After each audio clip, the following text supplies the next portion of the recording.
L-Awditur Ġenerali waqqa l-argument tal-Partit Nazzjonalista li l-proċess tat-tender tal-Power Station tal-Electrogas kien ivvizzjat u għamel dan waqt li kienet jixef f'sessjoni oħra tal-Kumitat Parlamentari għal Kontijiet Pubbliċi li ddiskutiet il-kuntratt tal-Electrogas. Però tista' tikkonferma di kien ivvizzjat iva jew le? Mingħajr ma noqogħdu nispekulaw. Jekk se tkun oġġettiv fuq dik Oġġettiv, iva jew le? dar-rapport, mhux abjad jew iswed dar-rapport.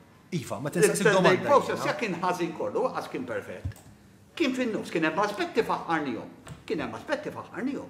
U għedna dak kien tajjeb din. Kien hemm aspetti li se tusar oħja. Iva. Però ma tistax tgħid li tasal għall-konklużjoni li kien ivvizzjat.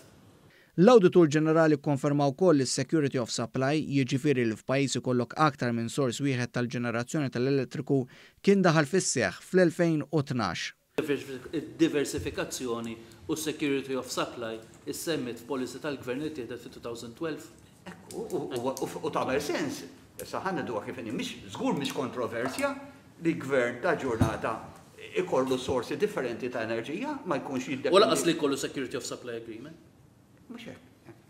Fl-istess waqt id-Deputat Nazzjonalista Ryan Kallus ikkonferma li bl-interconnector biss id-domanda tal-elettriku f'pajjiżna ma tkunx koperta. Qed nistaqsijena. Le, imminti tgħid ingħatat l-impressjoni. Ingħatat l-impressjoni. Aħna qatt medna li l-interconnector huwa suffiċjenti. Dwar l-interconnector l-Awditur Ġenerali kkonfermaw wkoll li huwa l-irħas f'ħinijiet fejn id-domanda l-elettriku tkun baxxa. Brabta ma' dan l-Awditur Ġenerali ġie mitlub jikkummissjona studju biex janalizza perjodu ta' sena u nofs bil-għan li jikkumpara l-prezzijiet tal-Power Station tal-Electrogas ma' dawk tal-interconnector sal-aħħar tal-2020. Dan l-eżerġizzju se jerġa' jsir hekk kif tul il-perjodu tar-rapport maħruġ mill-Awditur Ġenerali, jiġifieri bejn April 2017 u Ġunju 2018, il-Power Station ġdida ma kienx għadet topera fil-kapaċità kollha tagħha u l-prezz tal-ġenerazzjoni tal-elettriku kien ogħla min-norma.